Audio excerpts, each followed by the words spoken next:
வணக்கம். எம்ஜிஎம் குறும்பன் என்ற யூடியூப் சேனலை சப்ஸ்கிரைப் பண்ணுங்கள். அப்போ தான் நான் போடக்கூடிய வீடியோவை உடனுக்குடனே நீங்கள் பார்க்க முடியும். நிறைய விஷயங்கள் நம்ம சமுதாயம் சார்ந்ததும் அரசியல் சார்ந்ததும் சமூக நீதி சார்ந்ததாகவும் சமூக பொறுப்புள்ள வீடியோக்கள் நிறைய பதிவு செய்கிறோம்.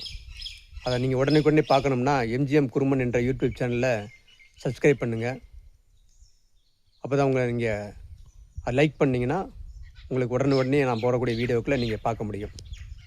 கோயில்ப்பா, நம்மளோட இனத்தில் பிறந்து கடவுள், அதாவது சிவனெல்லாம் இவர் வழிபடலை, சிவனை கும்பிட்ட சுந்தரரை வழிபட்டார்.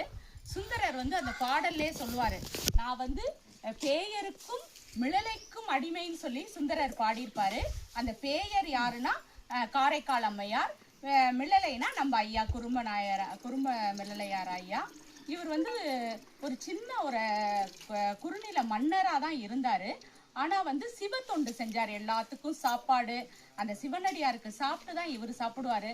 தன்னோட சொத்துக்கள் எல்லாத்தையும் சிவனடியாருக்காக இது பண்ணி அவரோட தியானத்திலேயே நமக்கு தெரியும்.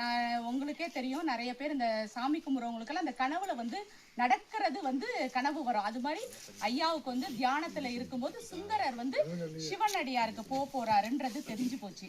அதனால ஐயா இந்த இடத்துல தியானத்துல இருந்து தன்னோட கபாலத்தை திறந்து சிவன் பாதத்தடியில போயிட்டாரு.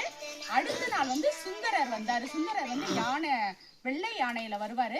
ஐயா, நம்ம ஐயா தான் வரவேற்பாங்க, வாங்க அப்படின்னு சொல்லும்போது அப்புறம் தான் சிவனே அறிமுகப்படுத்துவார். இவர் உன்னுடைய தொண்டர், அந்த பாடல்லே இருக்கும், தொண்டரடி போற்றி சிவன் சேவடி போற்றின்னு இருக்கும்பா. நம்ம தொண்டரை கும்பிடும் போதே அந்த சிவனோட ஆசீர்வாதம் நமக்கு முழுமையா கிடைக்கும். அந்த பாடல் வரி அதோட இந்த இடத்துக்கு வந்ததுக்கு இன்னொரு காரணம் அந்த பாடல்லே இருக்கும். அவன் அருளாலே அவன் தான் வணங்கி அப்படின்ற அந்த லைன் இருக்கும். நம்ம மனசுல அவன் உட்கார்ந்தாதான் இந்த இடத்துக்கு நம்மளால வர முடியும். நம்மளா வர்றதுக்கு வாய்ப்பே கிடையாது. இந்த இடத்துல அந்த சிவனோட ஆசீர்வாதம் இங்க ஒவ்வொருத்தவங்களுக்கும் இருந்ததுனாலதான் இந்த இடத்துக்கு வந்திருக்கோம். அடுத்த தடவை நம்ம நல்ல ஒரு 4-5 பஸ்ல வரணும்ப்பா. நம்மளோட இனம் டோல்கேட்லயும் எல்லாருமே சேர்ந்து வரணும். துறையூர்லேயும் நம்ம இனம் எல்லாம் சேர்ந்து இங்கே சிறப்பாக நம்ம செய்யணும். ரொம்ப நன்றி. எல்லாத்துக்கும் இவருடைய ஆசீர்வாதம் கண்டிப்பாக கிடைக்கும். நம்ம எல்லாருமே நல்லா இருப்போம்.